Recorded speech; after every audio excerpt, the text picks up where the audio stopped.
Okay, how was everyone's block one? Awesome.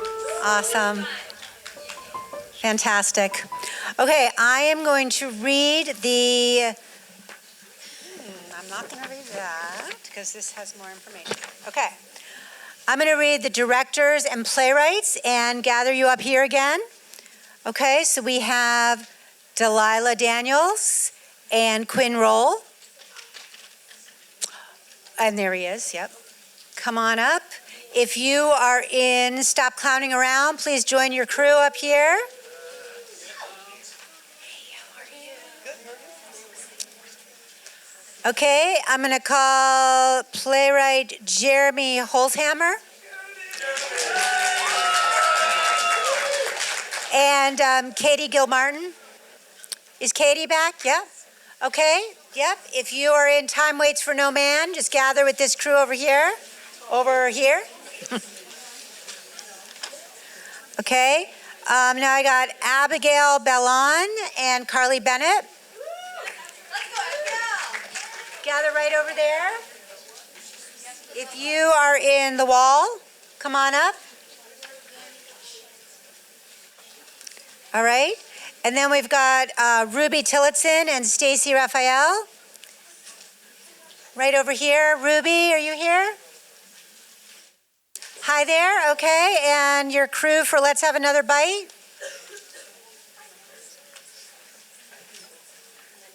And Dennis. Okay. Avery's behind you. Okay. So does everyone have their whole crew? No, you're missing somebody? Who are you missing? John, Seth, John. Tori is supposed to be here. John. Okay, I will look for him. I know he was, John Francois, he was rehearsing in the atrium, that open room right over there, so he might be there. I'll look for him and send him down. Okay? All right. Yes, you guys can go. Go to your rooms. We're in the boardroom. Is that the second floor? Yeah. Okay, I will. It's upstairs, right? I don't know where the boardroom is. Ask those guys. They'll find it. Downstairs, right? Yeah, okay, I will find John and get him to you, okay? All right, thank you. He was in the, if you could, okay. All right, now we've got our workshops. Kiana and Laura are teaching our workshops this afternoon. So if you are in theater play with your boundaries, this is Kiana. Please follow her. You can come on up. Yeah. And if you are in connecting, how to prepare off stage so you can be present when you're on, this is Laura. Hello. Okay.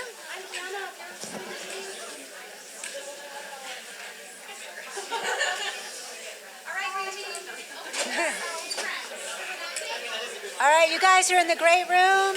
You guys are in the black box.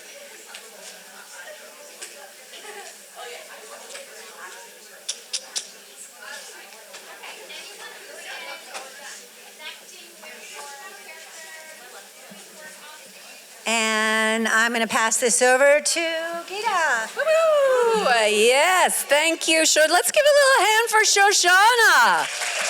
Shoshana Bure, rocking it in the free world for the people. An excellent playwright and rocking it for VYP. Vermont Young Playwrights is such an incredible and lovely gift that we all get to get and give every year, and it helps in so many ways. Wow, here we are. We're in block 2, right? Is that where we are? We're in block 2. We're in block 2. I am Gita Searforce. I'm going to be moderating. This is how this is going to go. We get to see 5 plays read up here as part of the cold reading process from different schools. And so what we'll do is I'll call folks up They'll take to the mics and we'll read the plays, and then we'll just have a brief feedback and a celebration kind of discussion. We'll be able to, you can always just scan the scan. QR codes, aren't they lovely? And you can get right in there and you can text your appreciation, your questions, anything that your experience of the plays that we hear. And so when we're doing our feedback discussion, you can say it in real life. I'll walk around with the mic and we can talk about it, and you can also put it up there if you prefer. Does that sound good? Anybody have questions, anything like that before we begin? How about we just start with a quick, if you're comfortable, close your eyes and put your hand on your heart. We're going to take one long, slow, deep breath in and out.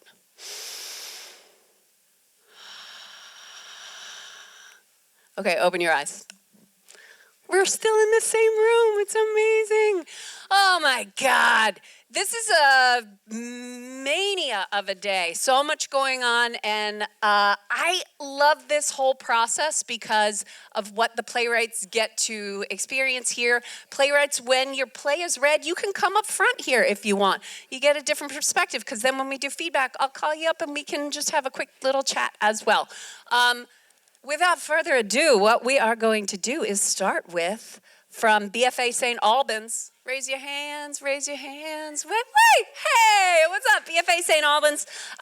The play that we are going to hear is by playwright Emma Gibson. It is called Afternoon Shift. Yes, and I'll call the cast up. Sarah Mell is going to read stage directions. Come on up. Elena Bronson is going to read the role of Josie. Chris Caswell reading the role of Taylor. Eli Kachalka reading the role of Frank. And John Van Luling reading the role of Angela. All right.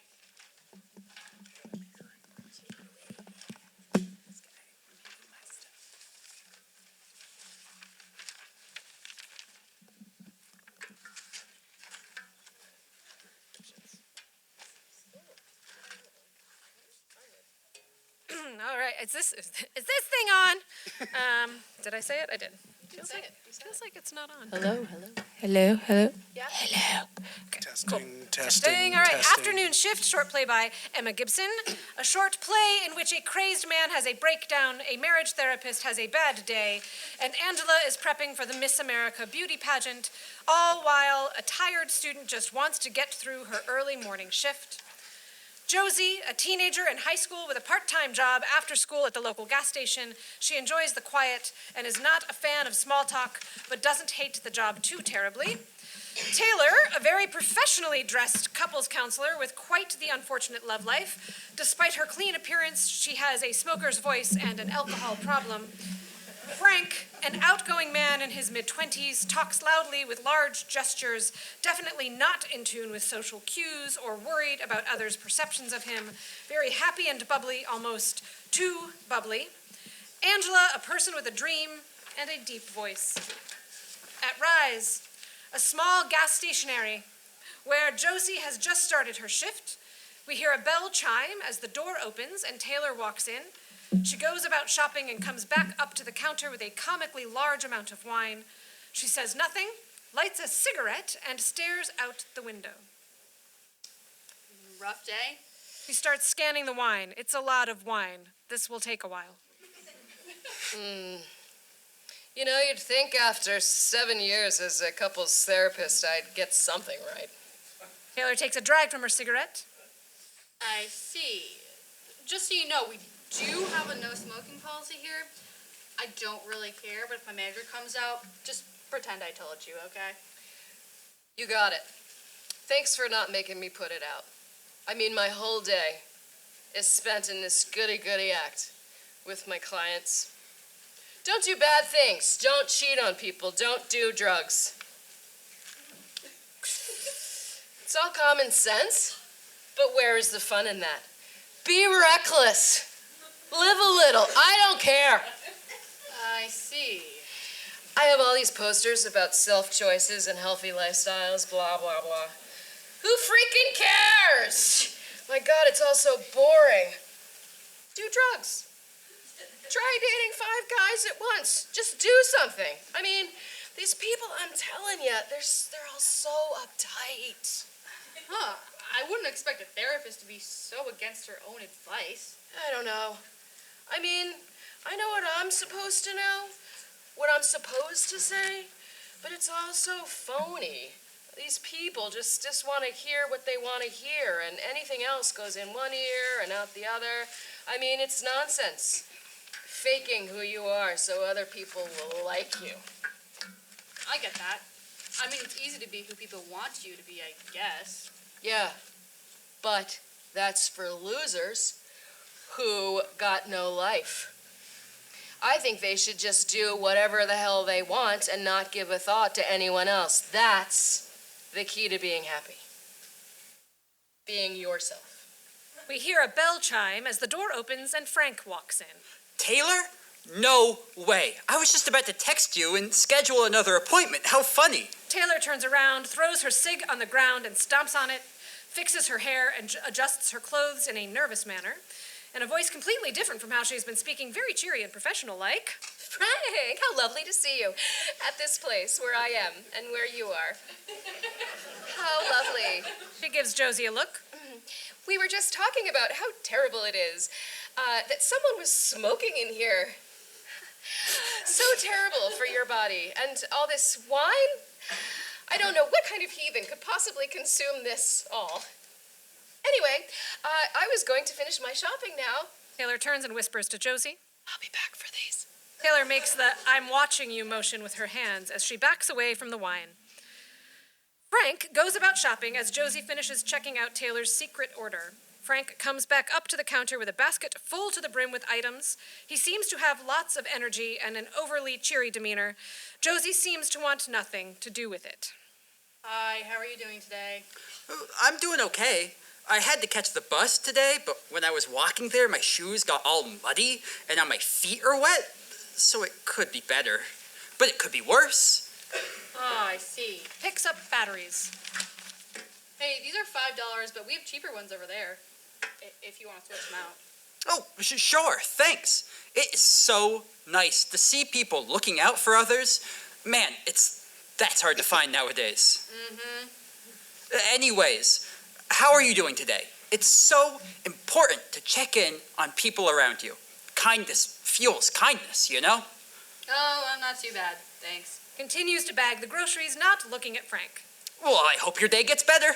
You deserve to have a great day. Josie, what a great name. A classic, a name to remember. My name is Frank. Frank. Frank is not a good name. I still can't believe my parents looked at me as an adorable little baby and said, yeah, let's ruin his life with the name Frank. Like, great idea. Then imagine them high-fiving and running off into the sunset, cackling, thinking about how they just crushed their son's dream of having a great name. Oh, it's not that bad. At least your name was probably easy to find on those name keychains. I could never find mine. Finishes bagging his groceries and totals everything up. Someone gets in line behind Frank. All right, your total today is $29.34. Oh, God, those keychains. Don't remind me. My lover, ex-lover, I should say, got me one of those for our first Valentine's Day together. God, I miss us. They broke up with me 8 days ago and blocked everything. I don't know what I did. I asked and tried to fix it, but to no avail. I was still left. Everyone leaves me. Why do they always leave me, Josie? That's just, how life goes. Have a good day. Slowly leaning over the counter and getting increasingly distressed. Why, Josie? Why? I gave everything to that relationship. Everything I had. My heart, my soul, my everything. And that was just gone. Oh, my God, it's really all gone. Fully laying on the counter now, a line has formed behind him. Sir, I'm really sorry, but I'm going to have to ask you to move. I have to help the next person in line. My Angela! Unmoving. Oh, Angela! so beautiful, with hair so long and beautiful, and eyes so blue and beautiful, and nails always so beautiful, always smelled so good. Sinking to the floor. I'm a puddle of tears. I'm nothing. I have nothing. I lost. My Angela, come back! Josie picks up the phone. I'm not sure if this really constitutes as an emergency, but we have this guy crying. Maybe a mental breakdown, but could you send an officer over to... Still on the ground, sobbing. I'm not crazy. I just need my Angela. Oh, Angela. Frank? We hear a deep voice as Angela, a very manly man, steps out of line as Frank stops sobbing and looks up from the ground in shock. Angela. Wait. This is Angela? What the hell, Frank? This isn't normal. Crying and screaming in the middle of a busy store is not normal. And yelling my name, it's not like I'm gonna appear out of thin air. I mean, you kind of just did. I'm sorry, who are you? No, I'm literally no one. I just work here. Sorry. But I'm going to have to ask you to move. Angela ignores Taylor and focuses on Frank. You're a sad man, Frank. You know that? You act like you're so innocent, but you're really the one to blame. What are you talking about? You broke up with me. So I'm the victim here, not you. Of course that's what you think. I needed space to focus on my dreams, and you didn't support me. I supported you through everything, and when I needed you, what did you do? You rip my dreams to shreds. You tear them up, you stomp on them, you spit on them, and then you stomp on them some more. Angela, my Shanae Mandala, my schnookums. I love you more than anything, you know. I would do anything for you. But honey, your dreams, they aren't attainable for you. It's my dream! Again, sorry to interrupt, but there is a line. If you could just step to the side. My dream! I support you doing things like it, but it's against the rules. It's in the name. You just don't qualify. Guys. This is what I mean. No faith in my abilities. Can you believe this? I mean, you stay with a man who doesn't support your dreams? Look, I'm sorry. I'm sure this is very difficult, but you have to move. No, we are gonna work this out right here. So hold your horses, child. Well, if you're not going to move, will you at least fill me in on the details? It's not fun if I don't know what you're talking about. Oh, sure. Let's just air out all of our dirty laundry to the world, yeah? Does that sound good to you? Well, why not just tell the whole store? No, really, let's do that. Everyone! Can I have your attention? Angela starts to stand on the conveyor belt, slips a bit, tries again, falls, then gives up and goes on his tiptoes. I am going to tell everyone here every detail about the Frank and I's relationship and the terrible end to it. I mean, you kind of already were, but okay, this works, sure. What was that? Nothing. In walks Taylor, very confused. She sees Angela and slowly reverses, trying to hide in the aisle, but Angela spots her first. Taylor, you know the story. Maybe you can help with this brilliant retelling. I think this violates HIPAA. What was that? Nothing. I don't think this is appropriate, considering the circumstances and the location. Maybe you can book another session at my office, and we can talk it out there. Here. Now, no excuses. Oh, I really don't think this is conducive to your personal growth. Let's pick up another time and focus on next steps that support our goals. Nope. Angela, I highly doubt... Nope! Taylor decides to drop the act and assumes the smoker's voice and vulgar language again while pulling out a cigarette. Okay, screw this. You two want to have it out? Rap battle, right here, right now. Let's go. Seriously, I have a line. Josie is interrupted by Taylor beginning to beatbox in between drags of her cigarette. Angela circle around one another. In a sing-songy voice, trying to rap. Angela, the love of my life. Come back to me. I'm sorry I didn't accept your dreams. It's just that you're a man, so it doesn't really make sense.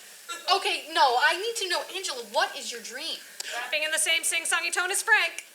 I have a dream. I have a dream. I just want to be Miss America. Is that too much to ask? Wait, what? Angela, you were a little pitchy. I don't know, I'd say Frank wins this one. Looks like you're getting back together. How can you be Miss America? I mean, you're a man, aren't you? I am. But I found a loophole and I need that sash. Also, Taylor, I thought you said smoking was an abomination to the integrity of humanity. If a man can be Ms. America, I can smoke a cigarette. Wait, you never told me they would let you compete? I thought you wouldn't even be able to try out. Is it a real possibility? You could truly be the Miss America? Well, hell, let's go get you ready. Oh, Frank. They embrace in a hug. Oh, goody, another happy couple. I fixed them. Yeah, yippee! Hooray! Thank you so much, both of you. You saved us. I get my Angela back. They skip out of the store, waving, arms linked, and libbing about tiaras and sashes. Oh, that's great. Do you still have my wine? Josie hands Taylor the many, many bags of wine, and Taylor exits. Taylor looks exhausted and slowly shifts to address the audience. The people in this play went on to lead very happy lives. Frank and Angela stayed together, and amidst much pushback from the public, Angela was crowned Miss America. I guess having a gender-neutral name has its perks. And Frank, well, he got to stand next to Angela, and that was enough for him. They ended up adopting a goat and 4 ferrets with the prize money. As for Taylor, she sold her practice and got a ton of money, which she mostly spent on cigarettes, wine, and lottery tickets. She then went bankrupt and opened a smoke shop, her true passion. And as for me, I finally quit this stupid job. So happily ever after one, adios.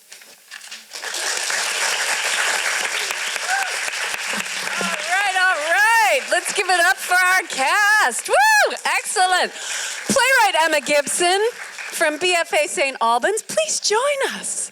Yay! There you are. Hello. Let's give Emma another round of applause. Woo! Oh my goodness. Afternoon shift. Emma, what did it feel like hearing that out loud in this instance? Oh, it was super cool. It was awesome. Yeah. Yay. What gave you the idea for the play? So I used to work at Dollar Tree, and we had this guy who would come in all the time who I kind of based Frank off of, and he would just talk and talk and talk, even when we had lines. So I thought that was kind of funny, and I tried to make something up about it. Love it, love it. So great, and we're gonna start reading some of the feedback here, and then I'll ask if folks in the audience wanna say some things as well. What inspired you to write this? The Dollar Tree, when you came through this and you hear the characters coming out loud, and the character of Frank talking so much, how did this character's change come to you? Like, what did you want for this character? I don't know. I just wanted just a guy who was like very much trying to be likable and who just kind of wasn't. And I think that kind of came through. I thought Anybody did it come through? Round of applause. It came through. Yes. That was spectacular. Really well done and funny. That should be in the most epic rap battles of history, I think. Yes. That was amazing. Love the evolution, I think is what that says. Oh my goodness, so much fun. One of the great lines, that a specific line I loved was, I found a loophole and I need that sash. So fun. Your dialogue is really like, it's so tight and there's just so much fun stuff for the actors to play with, and what a joy to see you playing with it, each of you. Anybody in the audience want to say something, an appreciation or question or any feedback for Emma? Love the evolution and the wrap up at the end. That was great. The wrap up, that sort of like the call to what's happening? Where'd they go? What happened after this? Great job having so many unique and chaotic characters. Yay. Yes, Jordan. How it played with style a little bit, and how it kind of broke the fourth wall, treating the characters as actors and going back and forth. It kind of really included us, I thought. Yes, yeah, a lot of energy, the dynamism in that way. I've seen a lot of work lately, and I really appreciated this about this, that the fourth wall is not as staunchly held and like, now I'm breaking it, now I'm not. There's much more fluidity in recent years, and that's just so much fun to see you playing with. Yay, anything. Great job having so many, we said that already, hilarious and unexpected. The comedic timing was phenomenal. The idea was so well executed. Everything was just so well done. I loved the nod to HIPAA, the rap battle, the absurd humor, everything. I aspire to write like this. Oh, yeah, it's so good. I need a prequel spin-off for The Therapist. Woo! Yes. Who do you think won the rap battle? Let's, all right, who do you think won the rap battle? Let's see. Is it Frank? Let's give a round of applause. Is it Frank? Is it Angela? We might need a rematch because I think it was tie, neck and neck. Such a contrast to what we were seeing before. So funny. I think my favorite has to be Angela. The character and personality was so something obscured by the bottom of the screen. Oh my goodness. Anything else anybody wants to say? Let's give it up for Emma Gibson of VFA St. Albans. Thank you, Emma. Keep writing. Yay. Woo. Thank you, actors. All right. Shall we keep moving? Is this feeling good for folks? You in the groove? You rocking it? You rolling? Oh my God, what fun. All right, now we're gonna call up to the stage. We have from Mount Abe Middle School, Matthew Steele is our playwright. Hey, Matthew Steele. All right, Matthew's play is The Day the Cows Revolted. Oh, yes. Chris Caswell will be reading stage directions. The character of Phil will be played by Jordan Gullickson. The character of Fred will be read by Sarah Mell. The character of Farmer will be played by John Van Luling. All right, take it away.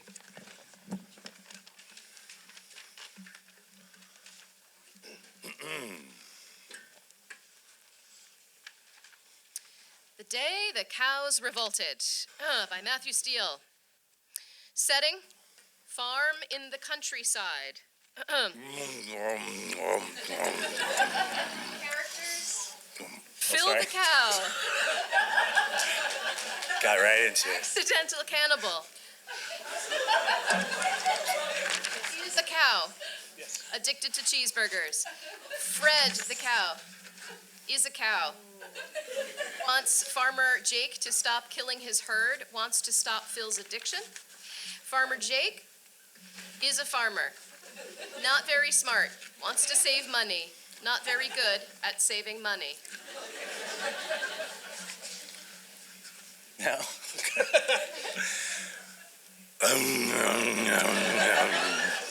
Eating a cheeseburger. Oh, this is good. I can't believe I've never tried one of these before.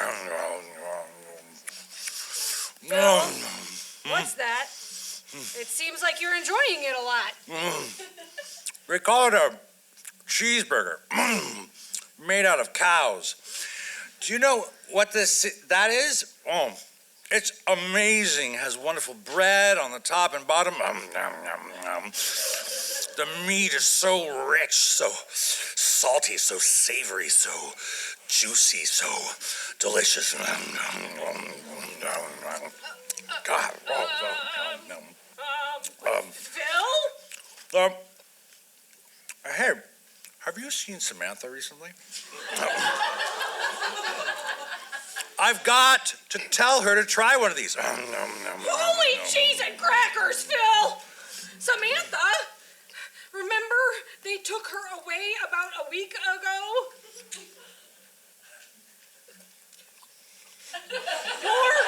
You're eating Samantha. Cows are us. We are cows.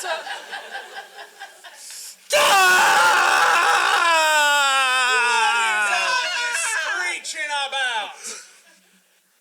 Why? Why did you make me eat that burger? That delicious, savory, salty hamburger. Well, money's been a bit tight, and we didn't have any corn to feed you, so... So you thought feeding... So you thought feeding me another cow was a good idea? I mean, I'm not complaining. Can I have another one? No! The rest are to sell. Go on back to your pens. It's late. I want to sleep instead of dealing with you two. No! We're staying right here. What? You can't make us eat our own kind. Oh, come on, guys. Go back to your pen. Phil, are you thinking what I'm thinking? Oh, yeah, I am. Call the herd!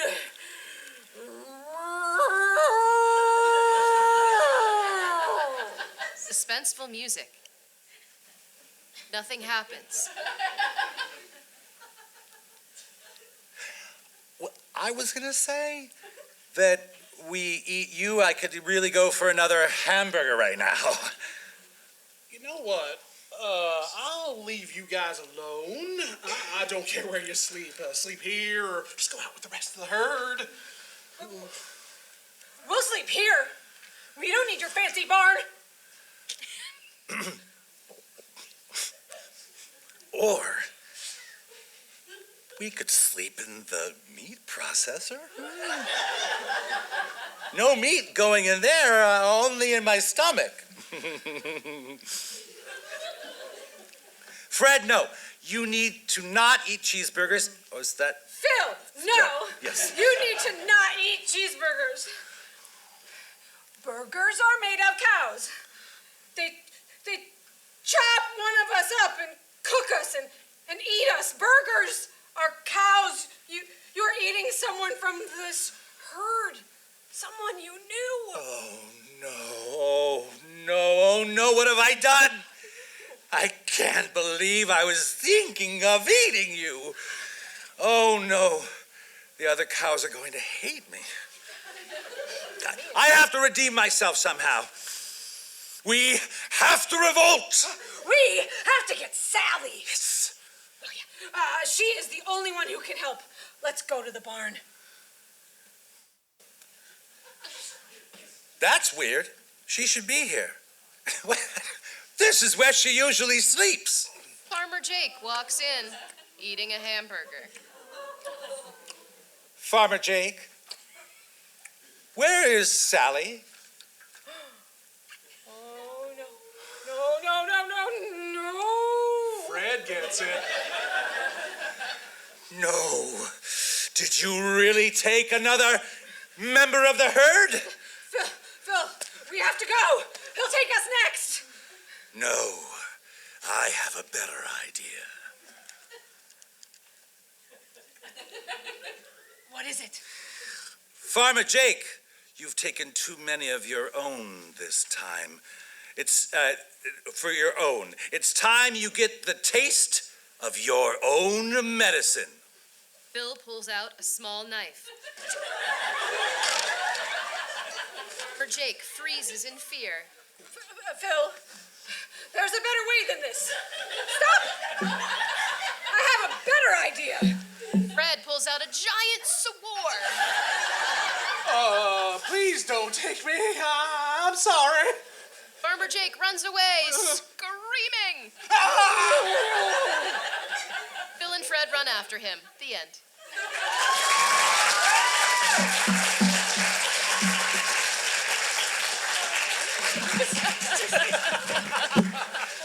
Oh my goodness, fantastic. Matthew Steele, are you here with us? Matthew, he's probably out. Oh, Matthew. Matthew. Come on down, Matthew. Woo! How did it feel hearing your play read out loud? It was pretty cool. It was funnier than I thought it would be. What inspired you to write this play? A lot of my friends are vegetarians, and I don't know, I just, So you just wanted to torture them? yeah. I love that. It's such a fun way, and I love that that's your inspiration.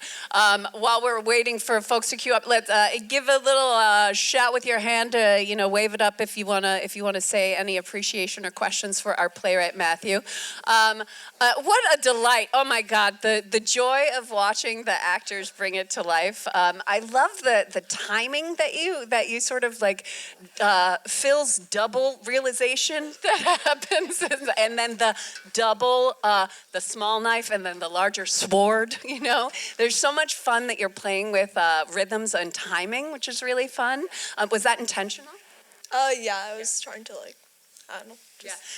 When you did it through the workshop process, when you heard it read out loud the first time, what changed for you in your next draft?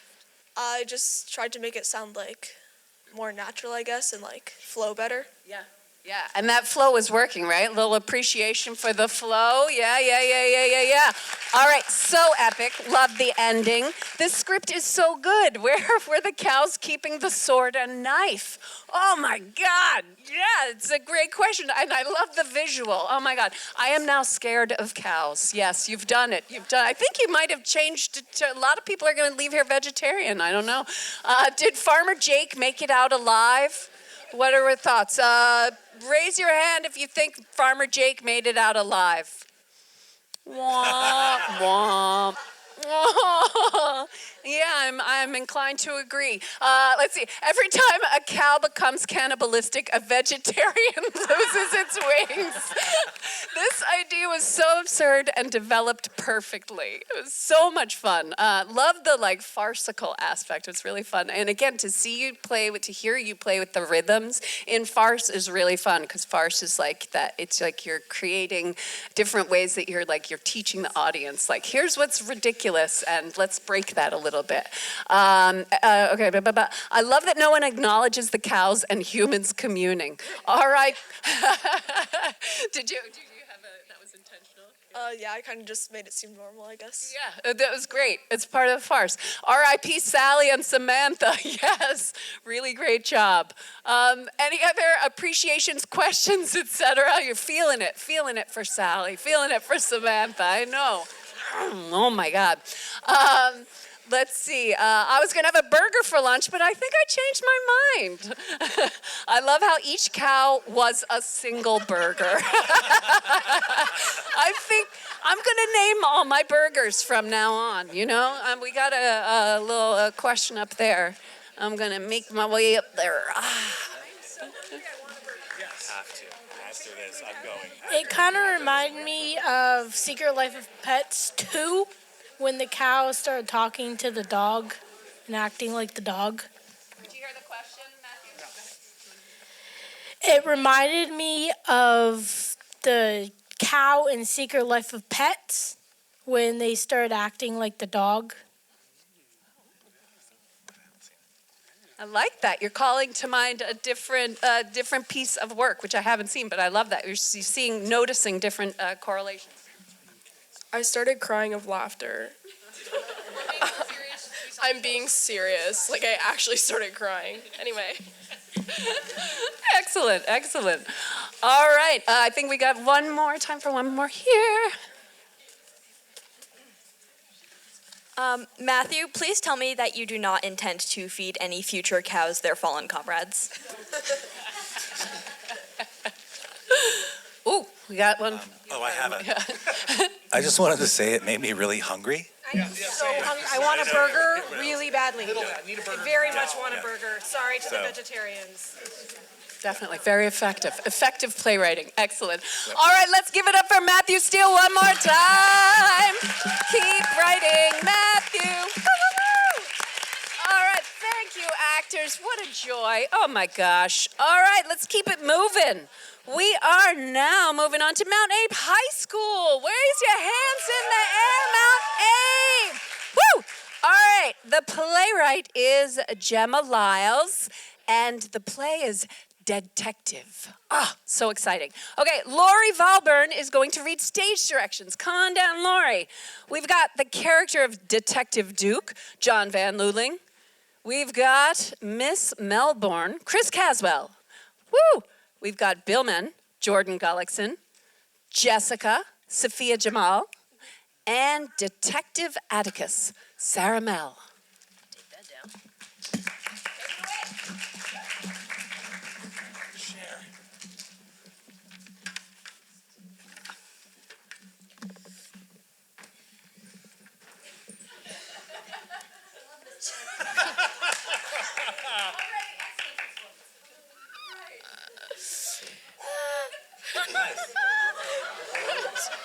I got it. You got it. Proud. You got it. For real. I like how we We've shifted. Okay. Wow. All right. Good. This is mainly for Media Factory, am I right? Or is it for people to hear?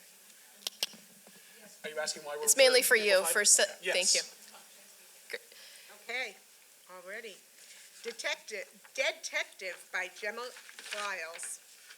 The characters are Detective Theodore Duke, petty, high-strung, and borderline insufferable, British.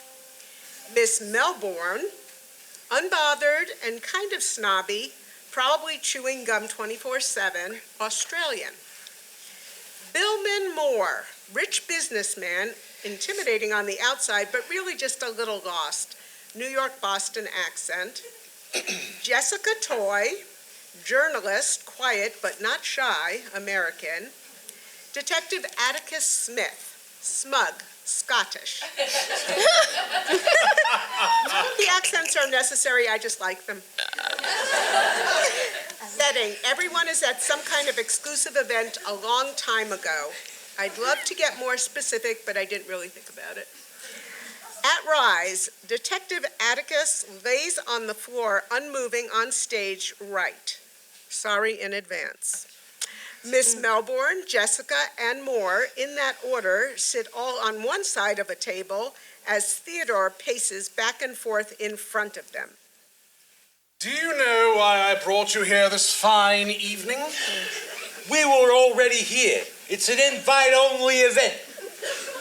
I meant here, specifically, at this table that I've just sat you at. Oh. I'm going to take a wild guess and say it's about that. Melbourne points to Atticus on the floor. Oh, the observation skills on this one. It's kind of hard not to notice. And yet, she's the first one to point it out. Theo slams his hands on the table. Someone here at this event murdered the Detective Atticus Smith. And I am going to figure out who it was. It's finally my chance to figure out who the killer is, because he always gets the good cases, and I am constantly left in the dust. His dust. Melbourne, Moore, and Jessica stare at Theo. But now that he's gone, I can grasp this opportunity that's been so graciously thrown in my face. Obviously not that I am happy about his untimely demise, truly, so sad.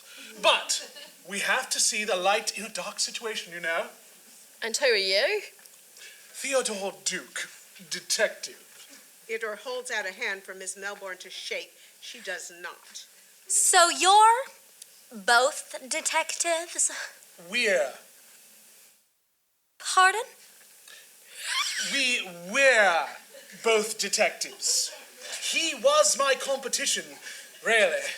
Now, you three were the only people to have interacted with Smith for an elongated period of time this evening, which is why I've chosen to speak with you and you alone. I've had the rest of the guests leave the room, so no need to hold back. Theo sits down.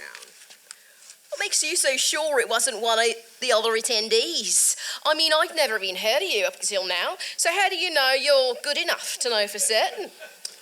Melbourne was what you called yourself, yes? Sounds like a last name or title. You could be, you have fame, obviously, that's why you're here. Although your name is Rubelin Saunders, from what I hear on telly. Not to be rude, but Saunders doesn't meld very nicely next to the name Rubelin. So unless your parents had an unfortunate taste, you must have been or are currently married, taking your spouse's name. Though you call yourself Melbourne, even off stage. Possibly you agree that Saunders is a rubbish name, or maybe your spouse is no longer around. The fact that you stopped associating with that name with little to no emotion or hesitation behind it tells me that possibly you didn't really love him. Like an arranged marriage, perhaps. Now, you attempt to take back your rightful identity. What does any of that have to do with this? A woman in an arranged marriage, now recently widowed, people assume you did it, don't they? Hey, lay off her, would you? Thank you, Miss Toy. How is this important to our current situation, Mr. Duke? Please entertain me for a moment here, Mrs. Saunders. Melbourne. Right, of course. Do they, though? Point fingers at you? Well, of course they do. They always blame the woman. Besides, he never told me he was allergic to shellfish. I told him that what we were having for dinner, and he said, "Okay, honey, sounds lovely. It's not my fault." Pats Melbourne's shoulder, and she takes a deep breath. Theodore slowly gets closer to Melbourne as he speaks. Could you possibly have been filled with enough pent-up rage from people thinking you're a murderer to drive you to killing for real this time? Maybe he psychoanalyzed too close to the sun, and all your anger for people assuming the worst of you came out at once. You just couldn't help but crack him over the head. I'm about to crack you over the head, crying boy. No, all right, moving on. I saw each of you around the man throughout the night. Miss Melbourne, I witnessed you dance with him for a solid amount of time. What drew you to him, and why did you stop so abruptly? I'm getting real sick of your voice. Why do you keep talking to me? There's 2 other people here for you to pester. I'm not pestering. I'm investigating. And I'm going down the line. I thought that was rather obvious. But if you'd like me to stop, I'll give you a break. Have an answer ready, because I will be coming back to you. Theodore gets up and walks around to the other side of the table to Moore. He leans on it. Mr. Moore. Oh, wonderful. Is it my turn to be badgered by the know-it-all? It is! Lucky you! I only spoke to him once for a few minutes. Small business proposal and nothing else. I think you drank a whole lot tonight, Mr. Moore. Maybe more than you should have. Excuse me? Well, you say that's all you did, a few minutes of talking and no more. However, I saw you also dance with Mr. Smith, strangely enough. He always smug about his popularity. How dare you assume it was anything but a bargaining tactic? I needed to get close to him, you know? I needed his help. I didn't assume, but you were fumbling about like you had too much to drink. Plus, I can smell you from here. Melbourne and Jessica both scoot their chairs away from Moore slightly. Smith will take any case if it's interesting enough. So unless your problem was incredibly boring, I'd say he just thought it was funny to watch a drunk man humiliate himself. He was going to help you anyway, no offense, of course. I don't have time for your buffoonery, Mr. Duke. And to attempt to leave an interrogation is incredibly incriminating, Mr. Moore. Do you want my suspicion weighing on your shoulders? No. Moore sits back down. Brilliant! Do tell me what your issue was. The one you wanted Smith to help you with. I don't think it matters right now. I do. Theodore points at Atticus on the floor. Spill the beans. I wanted to investigate a robbery. A robbery? That's it? Why didn't you just go to the police? They didn't care. They practically laughed in my face. Well, what was it? What was what? What was stolen? My coat! Your coat? Seriously? No wonder the cops didn't help you. And I don't blame Smith for making you dance. Things like that get stolen every day, and unfortunately, nothing can be done about it. It was incredibly expensive, and I want it back. I'm sure you do. Good Lord. Unfortunately for me, though, unfortunately for you, I've realized you don't seem competent enough to have killed that guy anyway. That combined with the fact that you're even less competent with alcohol in your system, I'm going to say it's safe to assume you're innocent. Theodore walks around behind the three of them, behind Jessica specifically. Jessica, was it? You're my last hope here. I didn't even talk to him tonight, sir. Honest. Oh, I know you didn't. I wouldn't jump into a defense like that next time, though. It can seem incriminating. But that's not why I brought you here anyway. I'm sorry? You're the, scribe for this event, are you? Let's see those notes. What? Why? Well, you wrote down everything you saw throughout the night. You might have caught something, no? I mean, yeah, maybe. But... Oh, have some faith in yourself, Miss Toy. I'm sure you're very observant. Theodore holds out a hand for Jessica's notepad, but she continues to hold it away from him. If it'll make him let us go home, it might be best to just show him, doll. Can we leave if I let you see? Yeah, sure, whatever. Much appreciated. Theodore takes the camera and flips through the pages as he paces back and forth behind the table. So, can we go yet? Nothing, and nothing. All useless to me, unfortunately. Looks like someone's got a crush, though. Theodore sets the notes down on the table and leans towards Jessica. Just talk to her. It's much more efficient than writing about her. He makes a call gesture to Melbourne and points at Jessica before giving her a thumbs up and a nod. Jessica's embarrassed. Theodore walks back around the table and now returns to the stage on the right side of the table next to Melbourne as he thinks. Now what? What about you, Mr. Duke? I'm sorry? How do we know you didn't do it?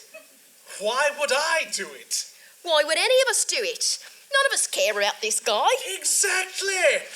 No, not like that. I mean, we do not care about him. Definitely not enough to kill him. I only learned he existed tonight because I thought he was a looker. I quickly realised he wasn't interested and backed off. That's why I stopped dancing with him so abruptly. She has a point, Mr. Duke. You were the only one to even have a motive. You said it yourself that he was your competition. Well, I mean, yeah. But who doesn't love a good competition? And you said you saw Melbourne and Mr. Moore around Smith throughout the night, and only them. The whole night. Meaning you were watching him a whole lot before he was dead. Who'd watch someone that closely if they wasn't plotting something? Melbourne, Jessica, and Moore start walking towards Theodore slowly. I wouldn't. I didn't. You see, you all make very good points. He starts to walk backwards, stage right, away from the other three coming towards him. But I didn't really. Theodore hits Atticus with his heel as he steps back, and Atticus groans in pain. Everyone turns slowly to look at him on the ground. Theodore turns and nudges him with his foot again. Stop that. Atticus slaps Theodore's shoe away. Atticus pushes himself off the floor drunkenly, grabbing onto Theodore's shoulder. Theodore stands there, unmoving and shocked. Duke, what on earth is going on? You're telling me this guy isn't even dead? Melbourne slaps Theodore on the arm before she stomps away. She pauses and comes back, taking Jessica's hand and taking her and her surprised face off stage left. Moore looks between Theodore and Atticus, a little lost. I'm gonna go too. Moore leaves off stage left. Dead? Really? You thought I was dead? You think it'd be that easy to kill me? Good Lord, Theodore. I think I'm a wee bit smarter than that, and you know it. Theodore stands there in shock as Atticus takes a bottle out of his coat and sets it on the table. Ugh, I have got to stop drinking so much. Man, you were so caught up in being able to get a good case, my case, that you forgot to check if I was even actually dead. Incredible. Atticus gives him a firm pat on the shoulder as he starts to walk away. You wonder why my name's the one people think of when they've got a problem and not yours, Duke. You're good, just not ready, my friend. Keep working at it and maybe one day you'll catch up. And mutters to himself as he saunters off stage right. After everyone leaves, Theodore is left on stage alone. Theodore shakes his head and takes the bottle off the table as he starts walking off stage left. I quit. Theodore throws his head back, drinking as he exits. The end.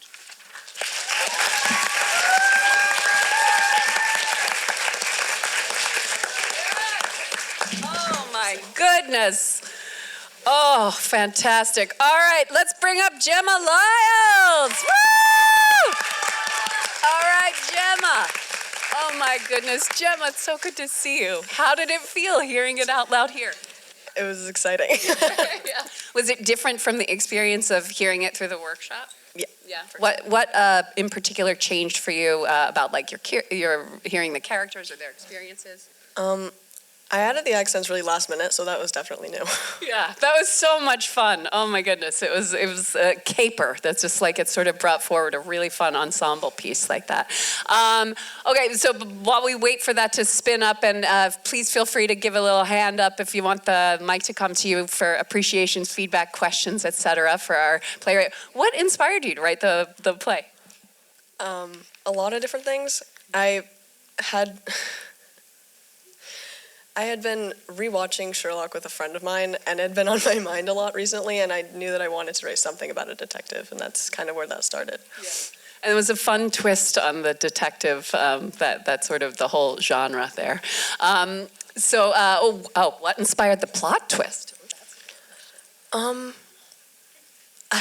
don't know. It was always kind of like I had a beginning and an end idea when I went into it, and then just figured out what I was going to do in the middle. So I knew that he was going to be alive the whole time. I don't remember how I wanted to do that.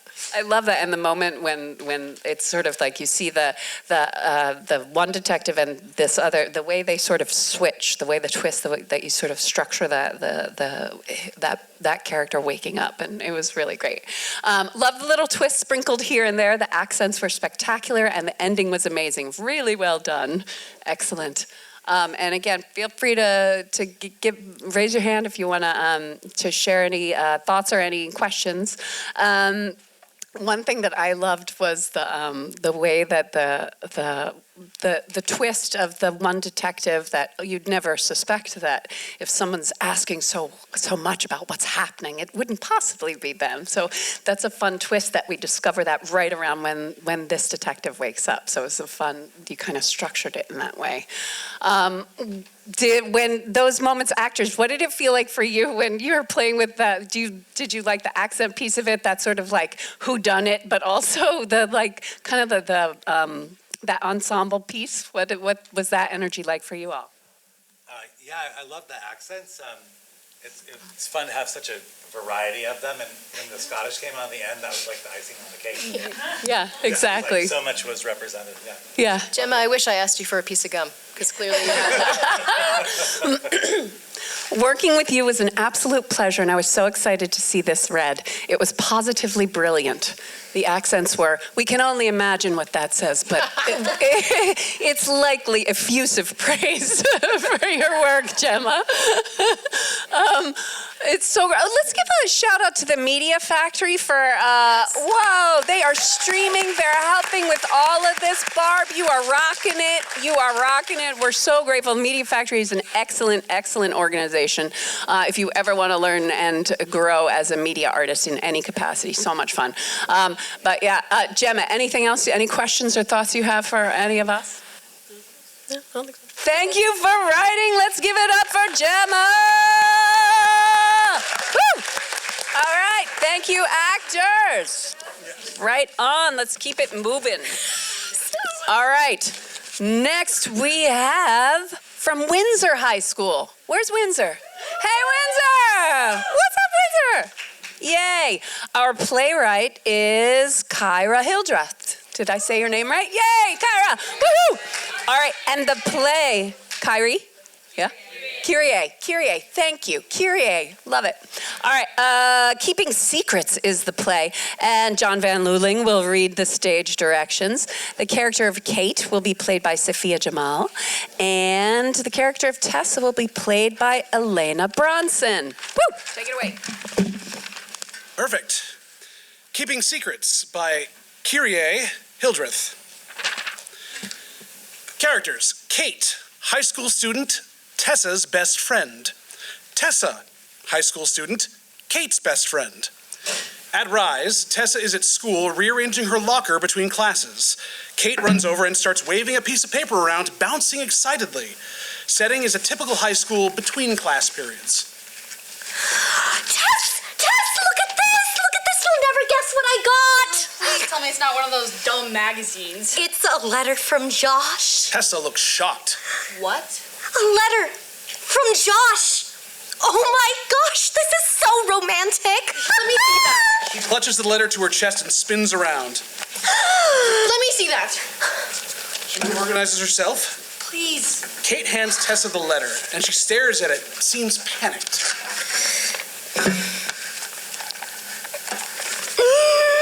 I can't believe it. I just found it in my locker. Isn't that crazy? Who even writes letters anymore? It's so old-fashioned and romantic. Would you please just stop calling everything Josh does romantic? Oh, come on. You have to admit it is at least a tiny bit. Look at the way he wrote Kate on the front. He has nice handwriting, I guess. I can't believe he wrote me something. Maybe it's a poem. If you say romantic, I'm going to go insane. And please stop yelling. The entire school can hear you. Fine. Let's just see what it says. She giggles and reaches for the letter, but Tessa casually sidesteps her. Let's not open it. Are you crazy? She laughs, totally oblivious to the fact that Tessa doesn't seem to think this is funny. Give me my letter. No, Kate, I'm serious. You can't open this. Wait, you're such a killjoy. Well, don't you want to know what Josh wrote? Come on, you have to admit he's a little bit intriguing. With that mysterious, aloof, probably a guitarist air. He's so dreamy. That's disgusting. And no, Josh is not intriguing. Look, can we please just forget this ever happened and throw this stupid letter away? For the first time, Kate seems to notice that something is up. What is wrong with you? I thought you'd be excited. Nothing's wrong. I just don't think you should open the letter. If you don't want to know what it says, I won't tell you, but I'm going to read it. Give it back. No, you aren't reading this. Why are you jealous? Why do you always get so mad when I talk about Josh? It's not like he's your boyfriend. Just stop. You don't know anything. Rude. Give me back my letter. No. Why are you being so weird? It's just, what if it says something bad? Maybe he's saying that he doesn't like you, or, I don't know, he's dating someone else or something like that. I just don't want you to get upset. You are so overprotective. Much as I appreciate your concern for my delicate feelings, I think I can handle whatever he wrote. Who leaves someone a note just to say they don't like them? And if he was dating someone else, I would know. Come on, hand it over. She holds out her hand for the letter, but Tessa shoves it into her pocket. How about I just keep it for a little bit? Like, maybe a week. And if you're still smitten with Josh by the end of it, you can open it and see what it says. You are seriously being so weird about this. Is something wrong? Yes, the fact that you're obsessed with someone you barely even talk to. Okay, first, I'm not obsessed. Second, he wants to talk to me. Why else would he write to me? You are destroying the mood right now. The bell is gonna ring in half a second. Give it to me. Can you just trust me that this is for your own good? No, I can't. You don't know anything that I don't. And I think that you're just jealous that no boys even want to talk to you. He didn't even talk to you. He just left you a stupid note. For all we know, it's blank, and he just wanted to get your hopes up. Okay, Tess, you have never been this against Josh before. We know that he's not a jerk. Well, last month, if I had said something like that, you would have come to his defense in half a second.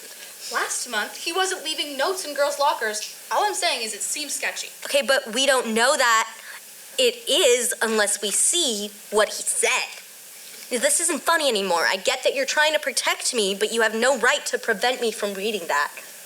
Well, I'm not going to give it to you. What? Am I gonna have to fight you for it? Just leave it alone. You have been so weird ever since April break.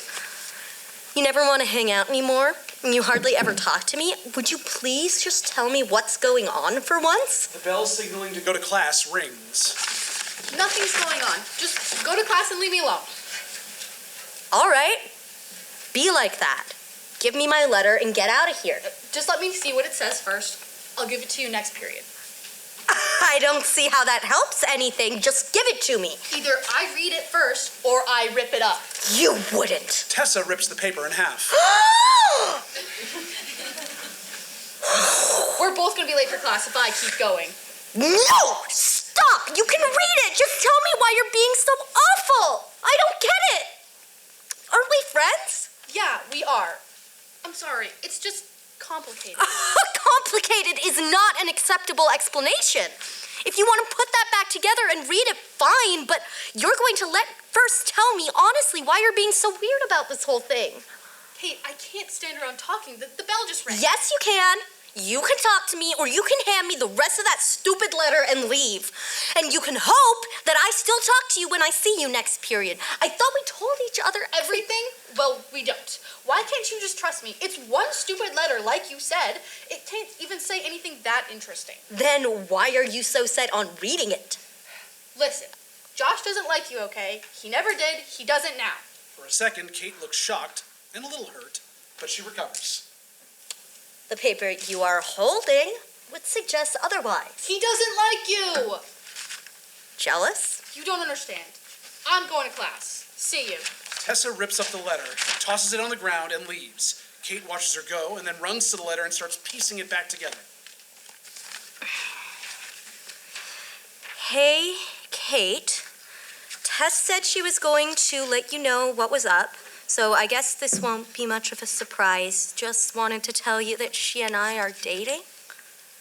We started going out right before April break. Dating? Since last month? The late bell rings. Wow. Curtain.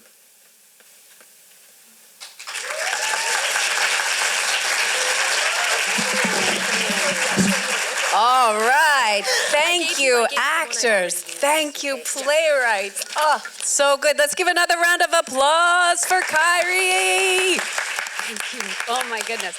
How did it feel hearing it out loud here? It was a lot of fun. Yeah. That was cool. Great job. Thank you.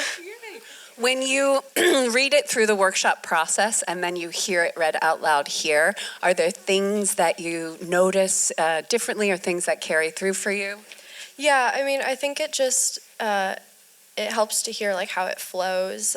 It's different when you're just reading it on a screen. We had some of my friends read it during the workshop, so that was a cool midpoint, but this was neat. It's so great, and that's one of the most wonderful things about hearing the rhythms of your dialogue coming through, and it's great that you were reading with friends too, and then you get to hear it here. What inspired you to write this play? Oh gosh, I started and scrapped like no fewer than 4 plays for this. So honestly, this was just a kind of, I don't know what else to write, so I'm gonna try a silly little high school drama thing, and it worked, so. Let's give a hand for it worked, yeah. Raise your hand if you, as a writer, as a playwright in this workshop series, or if any other time you have ever faced the blank page and thought, I have no idea what to write. It's amazing that you can sit with it. You come back to the chair. You come back to your piece, right? It's so great to do. Yes, Kyrie, that was amazing. Excellent dialogue. Love it. Love the drama. The dialogue was great. At first, I thought she had written the letter. I was wrong. Ooh. That would have been cool. Yeah, that's a fun thing. Anybody else, when did you start to have the realization that maybe that something was up? It was early on, right? This was, it's a wonderful thing about the 10-minute play format, and this workshop series is great for that, to sort of, you kind of have to jump right in. You got to tell the audience, show the audience what's happening right away. And so it almost immediately, we're like, oh, something's happening here. At first I thought that maybe Tessa was in love with Kate or something, but the way my jaw dropped at the end, this was so something that is obscured by the bottom of the screen. But it's probably effusive phrase. So no, I do, and I love it. Oh my God, yeah, it's great. So love the foreshadowing. Yeah, you playwright, you're working with this idea that we can tell something's going on, and the way that you are planting little seeds that then come to fruition. And when the letter rips, is sort of like, okay, something's coming. It's coming. Here it comes, and it's great to see how it unfolds. Anybody in the audience? Yes, thank you, Chris. I am so, thank you so much for letting it be two people, for letting it be so simple, for leaning into the structure. I think you did such a great job with raising the stakes, rising action. It was sublime. Thank you. Agreed. Yes. How does it feel to hear that? That's really awesome. Thank you. Especially by the time I finished writing it, I never wanted to see this piece again. I was so done with it. But then we came back, my friends performed it, and it was like, okay, maybe I don't hate this so much. Anybody else have that feeling with anything you've ever written before, where you hate it, you love it, you hate it, you love it, you hate it, you love it, you hate it? Yep. It's good. You keep at it. And then we get to see it. You share it with us. That's magnificent. Any other thoughts, questions, appreciations? Kyrie, thank you so much. Keep writing. Woo! Let's give it up. Kyrie. Yay. Oh my goodness, and thank you, actors. All right, we are moving into our final play of the cold read period. Oh my goodness. All right, we have, it's a bonus play from Mount Abe High School. Hey, Mount Abe High School, this might be a surprise to Henry Allred. It might be, we don't know. Henry Allred is our playwright, and Check in the Freezer is the title of the play. The stage directions will be read by Chris Caswell. The character of Hugo will be read by Jordan Gullickson. The character of Lupo will be read by Eli Kachalka, and the character of Pippin by Sophia Jamal. Yahoo! Jamali, I'm so sorry. Sophia Jamali, thank you. Check in the Freezer by Henry Allred. Note voice styles are optional. Hugo Friscuni.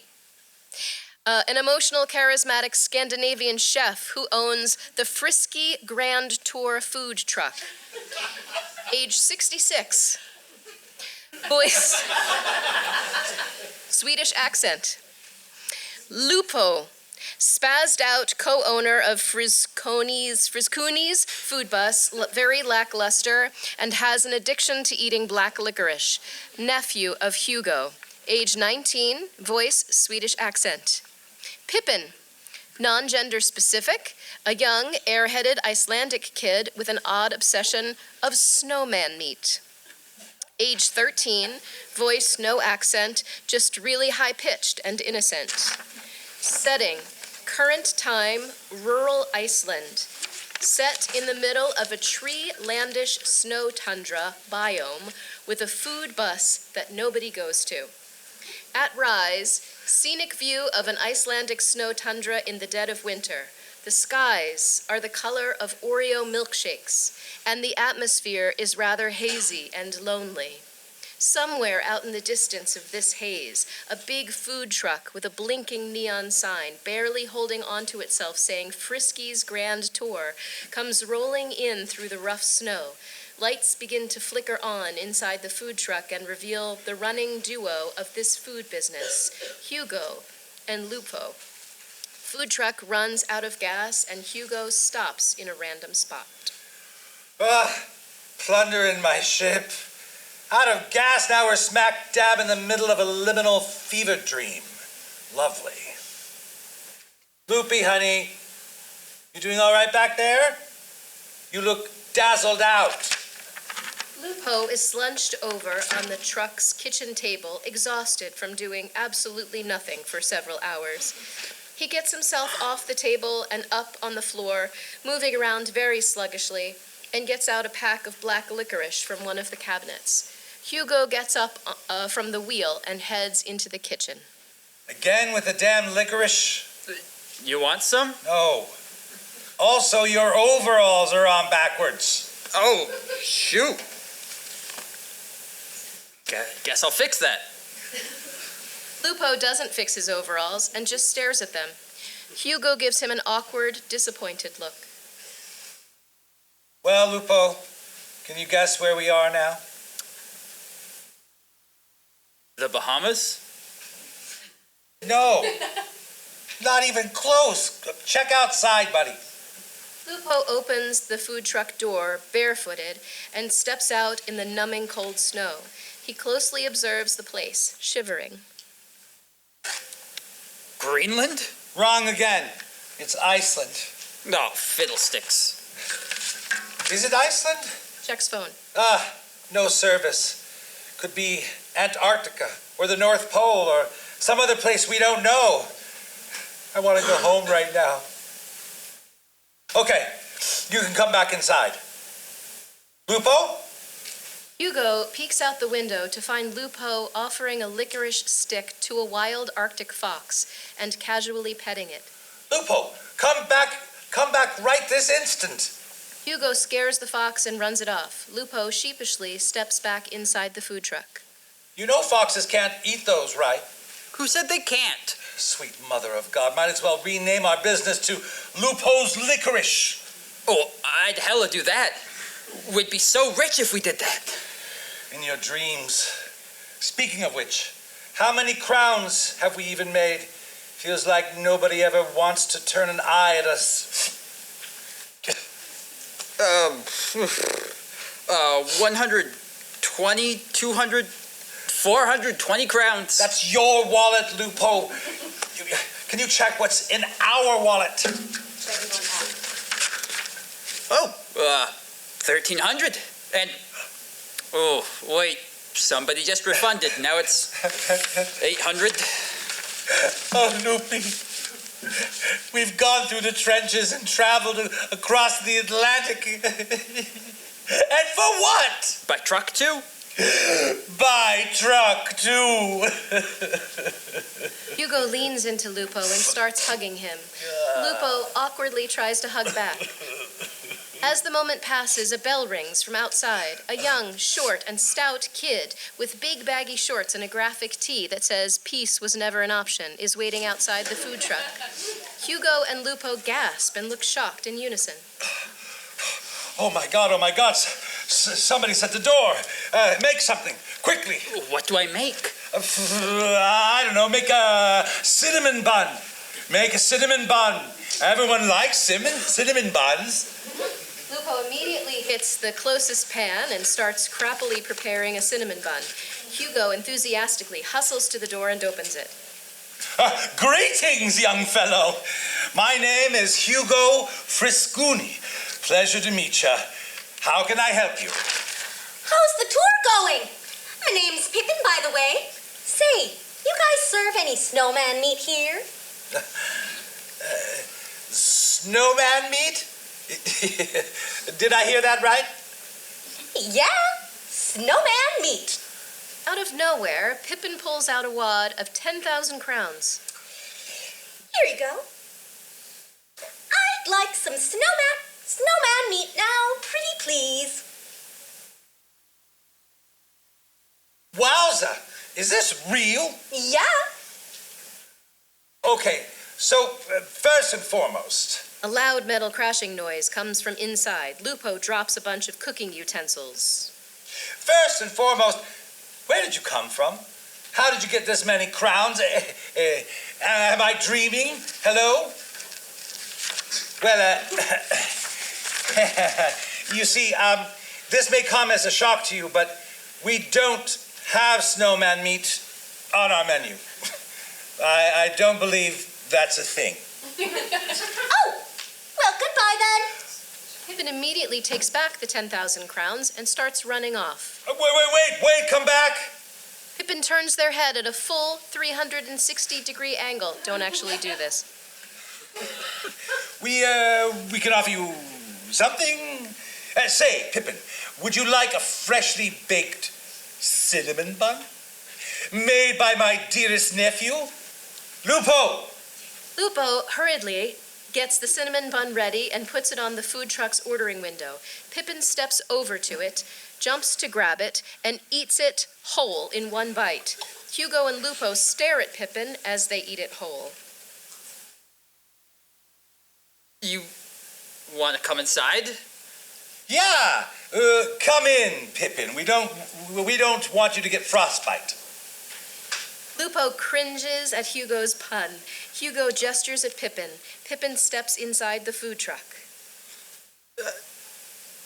So, how about that, wad of crowns, Pippin? You gonna give it to us, perchance? Not until you give me the snowman meat. Well, you heard what they said. Go find that snowman meat, Lupo. Where do I find that? Check in the freezer. I swear there's always something in that freezer. Lupo hurries over to their big freezer tub where ice cream products would be stored. He opens up the lid and starts searching, bending himself further and further into it and discovering a whole hoard stash of different stuff. Let's see, a box of Danishes, charcuterie boards, SpongeBob and Sonic ice cream popsicles, churro-flavored Eggos, moose antlers. I used to sleep in the freezer when I was just a wee lad. Lupo offers a big frozen Ziploc bag of raw black licorice to Pippin. Pippin refuses the offer. Lupo continues searching. Yes, I guess that explains why you're not wearing a God-forbidden coat. Oh, well, you see, I have this thing called thermal body insulation. It's where you... Hugo, it's kind of cold down here.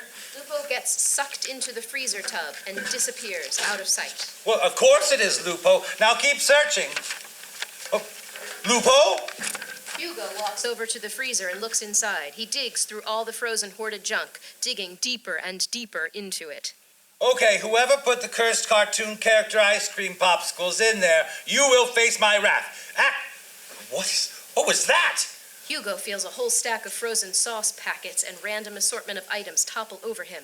Oh, and find some taco Klondike to go with it, too. Didn't that end like 3 years ago? I love Klondike. I'm gonna find those snowman guts, Pippin. I swear on the success of my grand tour. I don't think it's gonna happen. Well, neither is your snowman meat going to happen. Hugo topples over more boxes and steps on frozen porcupine needles. Yeah!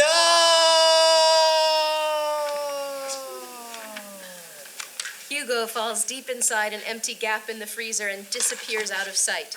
Pippin, eager and unfazed, steps over to the freezer tub and shuts its lid, locking it in place. They pull out a wad of 10,000 crowns, sit on top of the lid, and start eating it like a stash of gooey seaweed.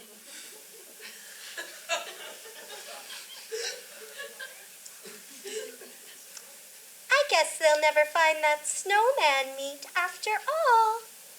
As Pippin finishes up their crown stash snack, a bell rings from outside. Pippin opens the window to find a tall, decorated snowman standing right beside the order checkout.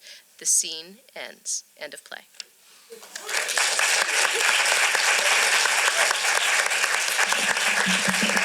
All right, thank you so much.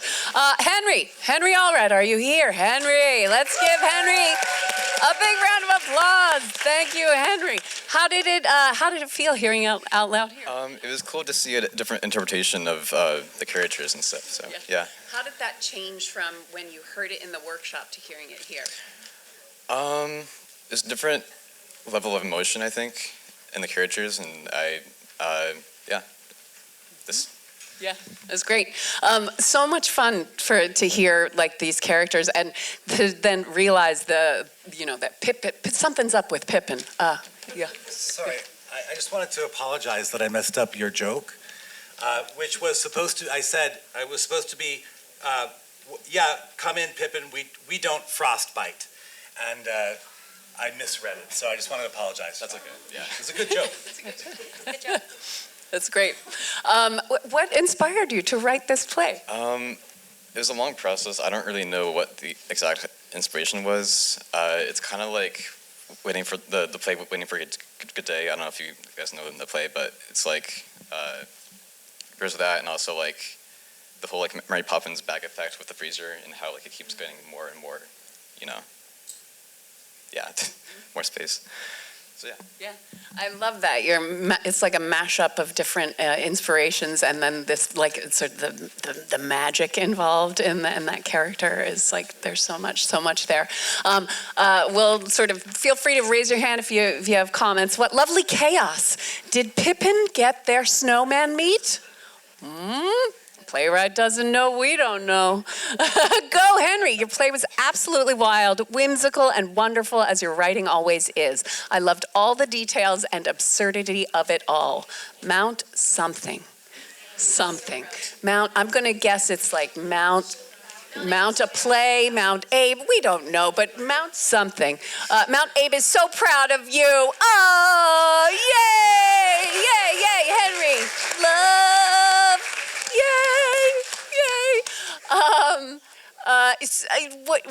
When you hear this, one thing that's so funny is the concept of the being pulled into that freezer.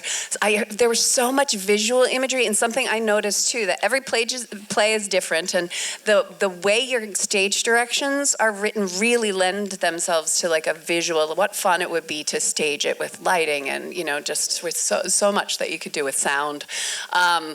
If you think about like mounting the play, were there visions that you sort of had? Well, it would be when setting the truck, and then the snowfield. I don't really know like what else I would do with it, to be honest, but yeah. I mean, yeah. Yeah, I love that the snow, and I love that you just said snowfield, because I think that's a really descriptive word to the stark contrast of like inside the truck and where Pippin comes from, that kind of thing. I have so many questions about all the things in the freezer. Yes, this is a fun detail. Get it, Henry. This play was awesome. I loved how they were written. It was both very humorous and thought out. And there's more to that, and we'll see that soon.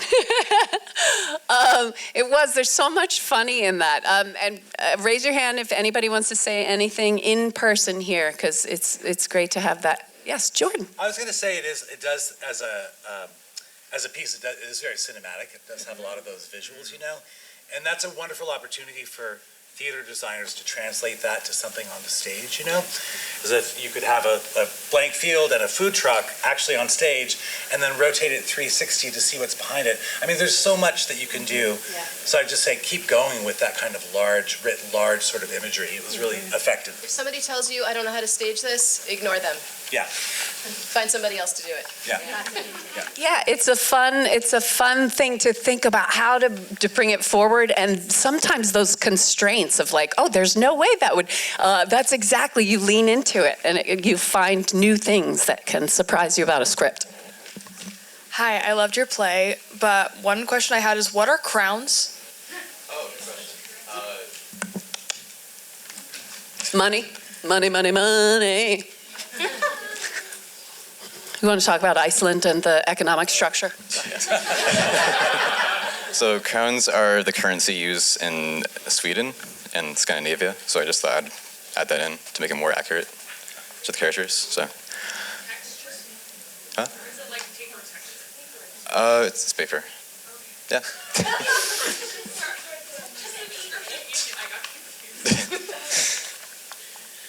I love that because, and then, did you mention Iceland in the script? Is Pippin from a different, like, or either in Iceland or Greenland? Like, the fact that this magical, the freezer itself, which is magic, and then this playing with the snowscape and the snowfield, but it was great that the crowns are a part of that. Was the end meant to imply that Pippin was making their own snowman meat by closing the freezer?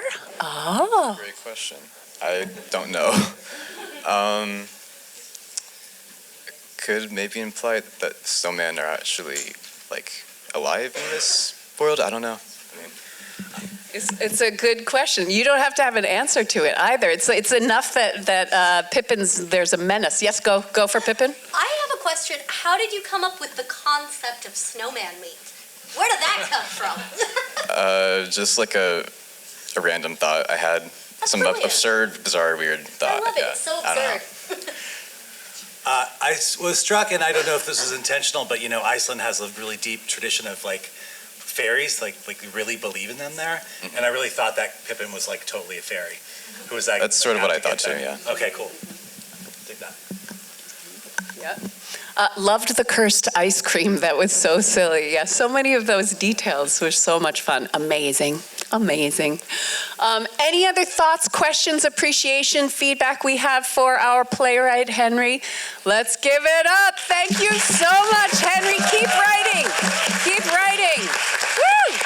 All right. Hey, y'all. I think we bought ourselves a little time here. I think we're done with, let's check our time. Oh my goodness, it's 12:54. How many of us ever get extra time in our day? Very infrequently. We are scheduled in 5 or 6 minutes to have lunch from 1 to 2, and you're all wanting that, and it's going to be real good. It's going to help you out in so many ways.